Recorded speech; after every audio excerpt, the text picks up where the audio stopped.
मेरी दुनिया है तुझ में कहीं, तेरे बिन में क्या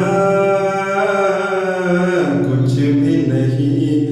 मेरी जान में तेरी जान है ओ साथी मेरे, मेरी दुनिया है तुझ में कहीं। आज के वीडियो में हम यूकैरियोटिक और प्रोकैरियोटिक जीव के बारे में पढ़ेंगे। यूकैरियोटिक और प्रोकैरियोटिक जीव, जो कि हर एग्जाम में क्वेश्चन पूछा जाता है, इससे बहुत ही इंपॉर्टेंट टॉपिक है।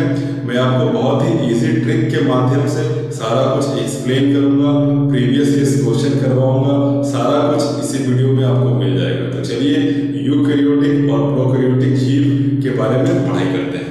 देखिए, सबसे पहला है आपका यूकैरियोटिक जीव। यूकैरियोटिक जीव के लिए जो इजी ट्रिक है वो है यू आर परफेक्ट, यानी कि इसमें सब कुछ परफेक्ट ही परफेक्ट है, यानी कि सब कुछ सही है। देखिए, पूरी तरह से डेवलप भी आप बोल सकते हैं।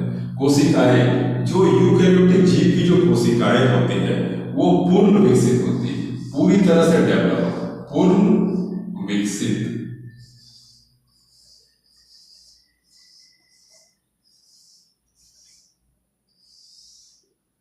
जो कोशिकाएं हैं पूरी तरह से विकसित होती है, किसमें? यूकैरियोटिक जीव में। इनमें जो केंद्रक पाया जाता है, जो सेल का जो सबसे सेंटर पार्ट होता है, सेल का जो सबसे मुख्य बिंदु होता है, उसे हम क्या कहते हैं? केंद्रक, न्यूक्लियस। यानी कि यू आर परफेक्ट, केंद्रक भी क्या है? पूर्ण विकसित होता है, किसमें? यूकैरियोटिक जीव में, पूर्ण विकसित।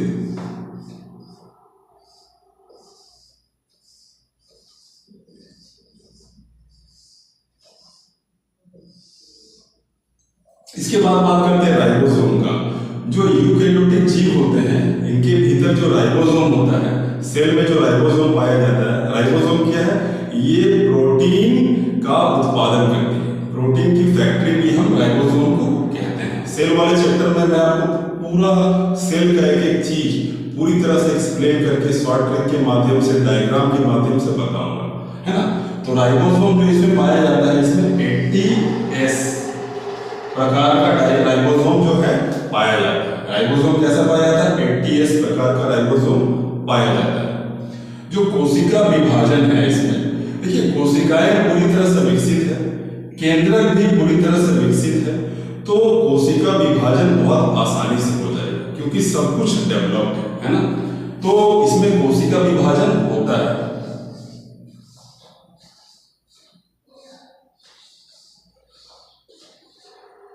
ठीक है, कोशिका विभाजन जो यूकैरियोटिक जीव है उनमें कोशिका विभाजन होता है। श्वसन, यानी कि जो रेस्पिरेशन जो होता है यूकैरियोटिक जीव में, श्वसन का मतलब इनहेल, सांस को लेना और सांस को छोड़ना। श्वसन जो होता है माइटोकॉन्ड्रिया के माध्यम से होता है। माइटोकॉन्ड्रिया क्या है? ये सेल के भीतर मौजूद होता है और ये power house of the cell कहलाता है। श्वसन का काम कौन करता है? माइटोकॉन्ड्रिया। फिर से एक बार देख लेते हैं। यूकैरियोटिक जीव, मैंने आपको इजी ट्रिक बताया, यू आर परफेक्ट, यानी कि इसमें सब कुछ परफेक्ट ही परफेक्ट होगा, है ना। कोशिकाएं जो है पूरी तरह से विकसित होती है, जो केंद्रक है ये भी पूर्ण विकसित होता है। राइबोसोम जो है वो 80S प्रकार का होता है, और ये बहुत ही इंपॉर्टेंट है, ये भी है। एग्जाम में अक्सर इससे क्वेश्चन आपको देखने को मिलेंगे, ठीक है। तो आपको याद रखना है, जो यूकैरियोटिक जीव है इसका राइबोसोम 80S प्रकार का पाया जाता है ना। श्वसन, श्वसन जो है यूकैरियोटिक जीव में माइटोकॉन्ड्रिया के माध्यम से होता है। इसका एग्जाम्पल क्या है? जीव, सारे जीव जो हैं वो यूकैरियोटिक ही आएंगे, और यूकैरियोटिक जीव जो होते हैं वो सारे मल्टी सेलुलर होते हैं, यानी कि इनमें एक से ज्यादा सेल पाए जाते हैं। सारे जीव किसमें आते हैं? यूकैरियोटिक में आते हैं। और इसका एग्जांपल ले लीजिए, पौधे,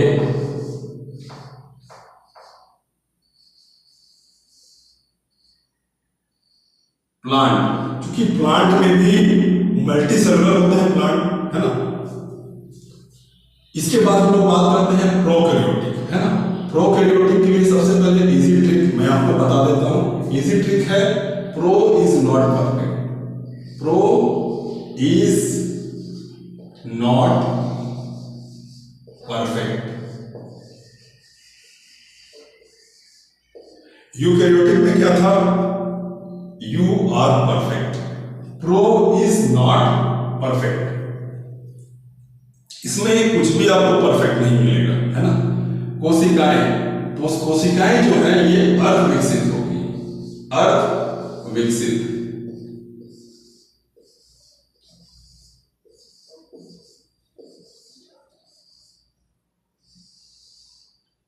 कोशिकाएं जो है किसमें, प्रोकैरियोटिक में, ये अर्ध विकसित होगी, पूरी तरह से विकसित बिल्कुल भी नहीं होगी।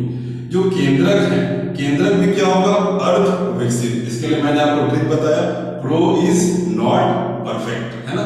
ये भी क्या हो जाएगा, अर्ध विकसित।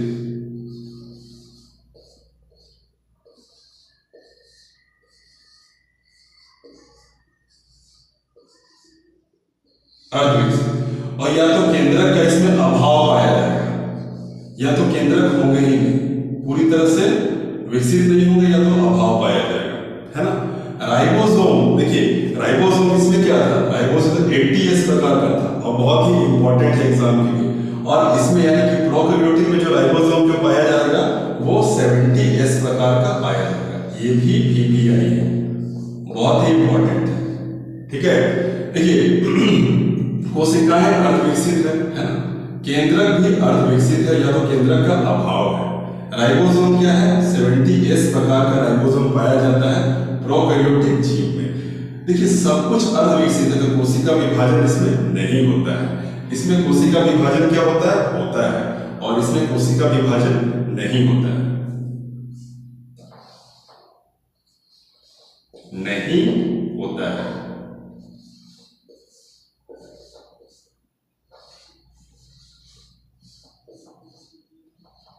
ठीक है, कोशिका विभाजन इसमें नहीं होता है। इसमें जो श्वसन होता है वो कोशिका झिल्ली के माध्यम से होता है। इसमें जो श्वसन हो रहा था माइटोकॉन्ड्रिया के माध्यम से हो रहा था, और प्रोकैरियोटिक में जो श्वसन हो रहा है वो झिल्ली के माध्यम से हो रहा है। कोशिका झिल्ली क्या है, सेल का जो सबसे आउटर मोस्ट जो लेयर है वो कोशिका झिल्ली कहलाता है। अगर हम प्लांट सेल का बात करें तो प्लांट सेल का सबसे आउटर मोस्ट सेल जो सेल वॉल होता है, मैं आपको सेल वाले चैप्टर में एक एक चीज बताऊंगा, लेकिन अब ये इतना जान लीजिएगा कि प्रोकैरियोटिक जो जीव हैं इसमें जो श्वसन है वो सेल मेम्ब्रेन यानी कि कोशिका का जो झिल्ली है उसके माध्यम से होता है। इसका एग्जाम्पल क्या हो जाएगा, बैक्टीरिया और माइकोप्लाज्मा। एग्जाम्पल क्या हो जाएगा, बैक्टीरिया। बैक्टीरिया क्या है, ये सबसे सूक्ष्म जीव पाए जाते हैं, है ना, ये सबसे सूक्ष्म जीव होते हैं। माइकोप्लाज्मा क्या है, माइकोप्लाज्मा बिना श्वसन के भी जी सकते हैं, और ये सबसे सूक्ष्म सेल इन्हें कहा जाता है। सबसे सूक्ष्म सेल कौन है, माइकोप्लाज्मा, है ना। मैं थोड़ा सा और एक बार रिवाइज करवाता हूँ। प्रोकैरियोटिक जीव यानी कि इजी ट्रिक क्या है, pro is not perfect. Prokaryotic pro से हो क्या होगा, प्रो इज नॉट परफेक्ट। कोशिकाएं क्या है, कोशिकाएं अर्ध विकसित है क्योंकि परफेक्ट नहीं है। केंद्रक क्या है, केंद्रक भी अर्ध विकसित है, या तो केंद्रक का अभाव पाया जाता है। राइबोसोम 70S प्रकार का पाया जाता है। अगर हम यूकैरियोटिक का बात करें तो राइबोसोम क्या है, 80S प्रकार का राइबोसोम पाया जाता है। इसमें कोशिका विभाजन होता है, किसमें, यूकैरियोटिक जीव में कोशिका विभाजन क्या होता है, होता है। और इधर हम अगर प्रोकैरियोटिक में बात करें तो कोशिका विभाजन नहीं होता है क्योंकि केंद्रक भी अर्ध विकसित है ना, उनका अभाव है, कोशिकाएं अर्ध विकसित है, तो क्या ये विभाजित हो पाएगी, नहीं हो पाएगी। तो इनका क्या होता है, कोशिका विभाजन नहीं होता है। श्वसन इसमें माइटोकॉन्ड्रिया के माध्यम से होता है, और प्रोकैरियोटिक में श्वसन जो है सेल मेम्ब्रेन यानी कि झिल्ली के माध्यम से होता है। इसका एग्जाम्पल क्या हो जाएगा, बैक्टीरिया। ये भी एग्जाम में क्वेश्चन आपको देखने को मिलते हैं। बैक्टीरिया इसका एग्जाम्पल हो जाएगा, और माइकोप्लाज्मा इसका एग्जाम्पल हो जाएगा। अब हम लोग थोड़ा सा प्रीवियस ईयर क्वेश्चन देख लेते हैं जो कि बहुत ही इंपॉर्टेंट है। तो चलिए प्रीवियस ईयर क्वेश्चन भी कर लेते हैं। पहला प्रश्न है, निम्न में किस जीव में वास्तविक केंद्रक ट्रू न्यूक्लियस नहीं पाया जाता। ऑप्शन ए है अमोइबा। अमोइबा एक कोशिकीय जीव है और इसमें वास्तविक केंद्रक पाया जाता है। ऑप्शन बी है पैरामीशियम। पैरामीशियम भी एक कोशिकीय जीव है। ये चप्पल के आकार का होता है और इसमें भी वास्तविक केंद्रक पाया जाता है। ऑप्शन सी है बैक्टीरिया। बैक्टीरिया एक प्रोकैरियोटिक जीव है और इसमें वास्तविक केंद्रक नहीं पाया जाता है। आंसर क्या हो जाएगा? बैक्टीरिया। डी नंबर है यूग्लिना। यूग्लिना को हम पौधे और जंतु दोनों के बीच की कड़ी मानते हैं और बहुत बार एग्जाम में ये प्रश्न भी आ चुका है कि निम्न में से कौन सा पौधे और जंतु दोनों की बीच की कड़ी है। तो आंसर क्या हो जाएगा? यूग्लिना। सेकंड नंबर क्वेश्चन देखते हैं। इसमें 1 नंबर में बोल रहा है प्रोकैरियोटिक कोशिका में राइबोसोम पाए जाते हैं और इसी प्रश्न में सेकंड नंबर में बोला जा रहा है प्रोकैरियोटिक कोशिका में सच्चा केंद्रक नहीं होता। ऑप्शन देखिए, बोल रहा है केवल एक सही है। देखिए 1 में क्या बोला जा रहा है? प्रोकैरियोटिक कोशिका में राइबोसोम पाए जाते हैं, ये बिल्कुल सही बात है। प्रोकैरियोटिक कोशिका में राइबोसोम पाए जाते हैं, है ना, और ये 70S प्रकार का राइबोसोम पाया जाता है ना, जबकि यूकैरियोटिक में 80S प्रकार का राइबोसोम पाया जाता है। मैंने आपको बताया है इसी वीडियो में, है ना। बी नंबर में ऑप्शन में बोल रहा है केवल 2 सही है। तो 2 ऑप्शन में क्या बोल रहा है? प्रोकैरियोटिक कोशिका में सच्चा केंद्रक नहीं होता। ये बिल्कुल सही बात है। प्रोकैरियोटिक कोशिका में सच्चा केंद्रक नहीं पाया जाता। बताया था ना, प्रो इज नॉट परफेक्ट। अर्ध विकसित होते हैं या तो इसका अभाव होता है ना। सी नंबर ऑप्शन देखते हैं, 1 और 2 दोनों सही है। तो आंसर क्या हो जाएगा? सी नंबर, क्योंकि इसमें 1 और 2 ऑप्शन दोनों सही है ना। तो सी नंबर आंसर हो जाएगा। इसके बाद हम देखते हैं डी नंबर, ना तो 1 ना तो 2 सही है। तो आंसर क्या हो गया आपका? यही सी नंबर, है ना। इसके बाद का प्रश्न देखते हैं 70S राइबोसोम कहाँ पाए जाते हैं? देखिए 70S राइबोसोम मैंने आपको बताया था कि 70S राइबोसोम प्रोकैरियोट्स यानी कि प्रोकैरियोटिक जीवों में 70S राइबोसोम पाया जाता है। यूकैरियोट्स में 80S राइबोसोम पाए जाते हैं, है ना। इसके बाद का जो प्रश्न है, निम्न में कौन सा प्रोकैरियोटिक जीव है? पहला है ईस्ट। ईस्ट एक यूकैरियोटिक जीव है। बी नंबर है बैक्टीरिया। बैक्टीरिया एक प्रोकैरियोटिक जीव है। बैक्टीरिया और माइकोप्लाज्मा मैंने आपको बता रखा है ना। तो आंसर क्या हो जाएगा? बैक्टीरिया। सी नंबर ऑप्शन भी देख लीजिए, अमोइबा और एल्गी। ये भी आपको याद रखना है कि अमोइबा और एल्गी ये भी एक यूकैरियोटिक जीव है, ना कि प्रोकैरियोटिक जीव, है ना। इसके बाद का प्रश्न है, निम्न में कौन सा ऑक्सीजन के बिना भी जीवित रह सकता है? पहला ऑप्शन दे रहा है मनुष्य, है ना। मनुष्य ऑक्सीजन के बिना जीवित कभी नहीं रह सकते, है ना। तो ए ऑप्शन तो बिल्कुल भी नहीं होगा। बी में मछली। मछली भी ऑक्सीजन के बिना जीवित नहीं रह सकते हैं, है ना। सी नंबर है माइकोप्लाज्मा।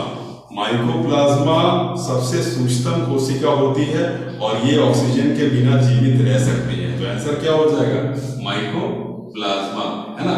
डी नंबर कबूतर। कबूतर भी ऑक्सीजन के बिना जीवित नहीं रह सकते। तो ये हो गया PYQ प्रीवियस ईयर क्वेश्चन और इम्पोर्टेंट क्वेश्चन। ये टॉपिक पूरी तरह से क्लियर हो गया है। वीडियो को ध्यान से देखिए और ये टॉपिक को पूरी तरह से पढ़िए।